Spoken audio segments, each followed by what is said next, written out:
தானியலட்சுமி என்பவள் தானியங்கள், உணவுப் பொருட்கள், வளமான விளைச்சல் ஆகியவற்றின் செல்வத்தை வழங்குபவள். வீட்டில் உணவு பஞ்சமின்றி செழிப்பை தருபவள்.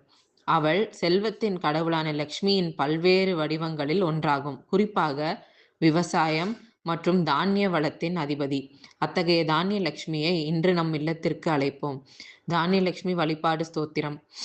அபிகலி கல்மஷநாசினி காமினி வைதிக ரூபிணி வேதமயே சுரசமுத்பவ மங்கள ரூபிணி மந்திர நிவாசினி மந்திரனுதே மங்களதாயினி அம்புஜவாசினி வேதகணாஸ்ரித பாதயுதே ஜய ஜய ஹே மதுசூதன காமினி தானியலக்ஷ்மி சதா பாலய மாம்.